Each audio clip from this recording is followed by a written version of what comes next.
Kas te teate näiteks, kui suurt pikivahet tuleb liikluses hoida linnaliikluses või mida teha nendega, kes vahele trügivad? No uus liiklusseadus on kehtinud meil alates juunikuust, aga inimesed on paljude punktidega endiselt väga segaduses. Käisime meie linnaliikluses välja selgitamas, missugused on need punktid, mille vastu kõige rohkem eksitakse.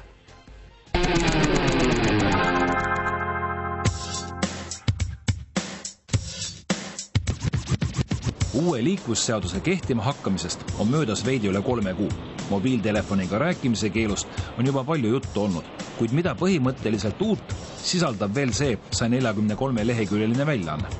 Liiklusõpetaja spetsialist Johannes Pirita kinnitab, et valupunkte on lausa 3. Olulisemad on küll need, et jalgratturid teevad muret autojuhtidele ja ka vastupidi. Ja see kadunud reegel, et eessõitjal on õigus vahele tulla, see nüüd enam ei kehti, aga palju seda ei tea. Ja 3. on siis see, et me ei hoia piisavat pikki vahet.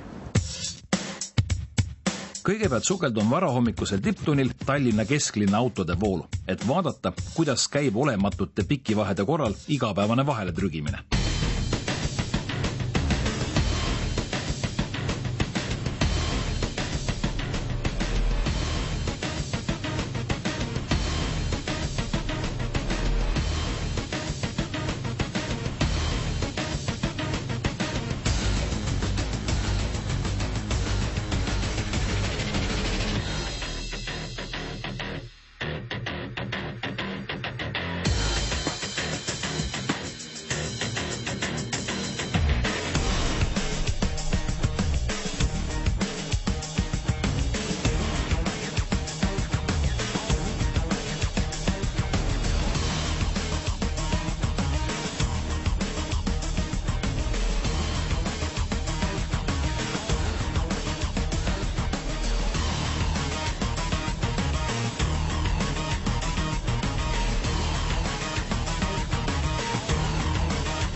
Kas vahele trügijat või ümber reastajat peab vahele laskma? Enam vist ei pea. Kui on selline olukord, et muud ei üle, siis mina vähemalt teen seda. No kui ta suunda näitab, muidu tuleb lasta. Kui ta minust eespool, siis ohutum on lasta igal juhul. Aga kas peab laskma? Jah. Tavaliselt ma lasen. Kui ta suunatuli on, siis küll. Kui antakse märki selleks ja kui ma nii-öelda veendun, et see on võimalik, siis küll, jah. Tegelikult uue seaduse järgi ei pea enam neid vahele laskma ilmtingimata. Ongi nii, jah. Jah, sest et kui pikivahe peaks muideks olema 2 sekundit, kui ta on 2 sekundit linnaliikluses, siis igaüks mahub sinna ise vahele. Tundub, et vahele trügijatel siiani veel veab, sest uuest seadusest enamusel aimu pole. Kui hästi teataks aga teist seaduse muudatust, pikivahe hoidmist linnaliikluses? Kas te teate, millist pikivahet tuleb linnaliikluses hoida autoga? Ei tea. Nüüd käib mingi sekunditega, meetritega lugemine, aga täpselt ma ei oska küll öelda. 3 sekundit. Linnas, jah. Sama pikku auto on? Ma kindlalt ei julge öelda, aga ma arvan, et mingi 10 sekundit. 2. Õige vastus. Sekundites on nüüd vist mingi, mis ta on 2 sekundit vist. Olen hommikul, kell on umbes 9 siin Liivalaia tänaval, kavatsen nüüd mõõta, kuidas meie autojuhtidel see 2-sekundilise pikivahe pidamine siis läheb. Ja esimene auto läheb meie orientirist mööda nüüd. Ning pikivahe oli päris õige 2 sekundit. Proovime uuesti. Järgmine on meil väikene Citroen. Ja seekord oli 1,7 sekundit pikivahe.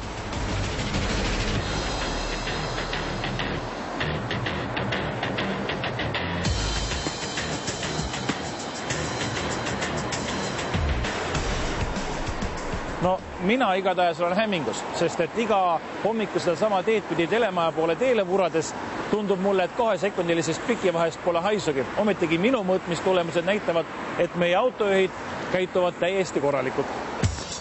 Nüüd ongi paras aeg võtta ette 3. valupunkt ja söösta jalgratturina vöötrajale, et ristata teed autodega.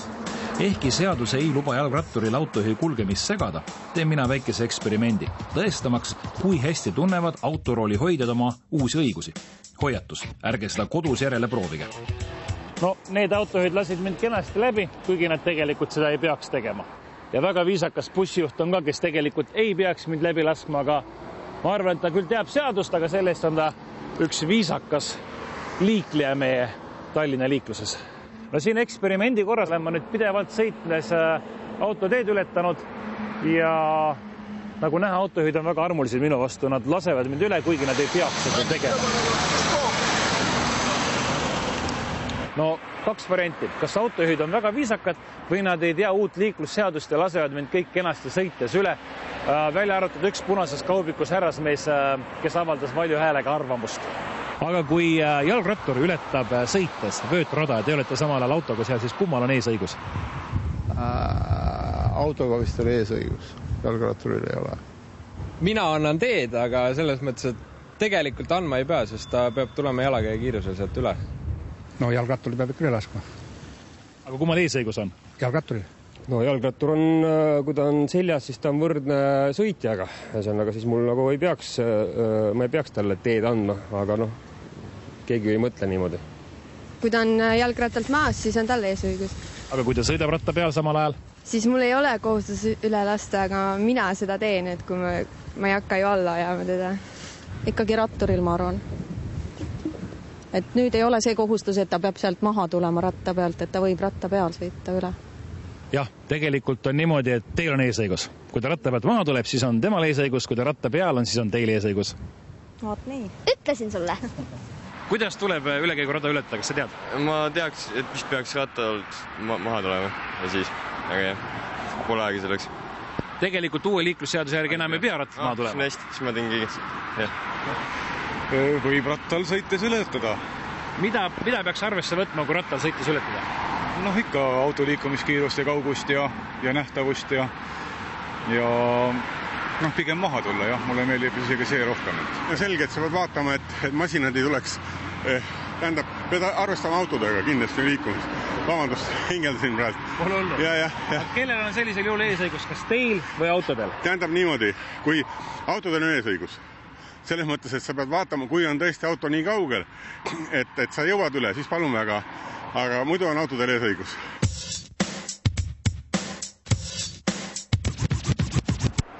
Asi läheb muidugi natukene keerulisemaks siis, kui mina jalgrattal sõites ületan vöötrada ja kui auto üritab samale teele pöörata, kus mina lähen, nimelt sellisel juhul on minul kui kaherattalisel eesõigus. Ja need kodanikud siin tunduvad, et käituvad päris õieti.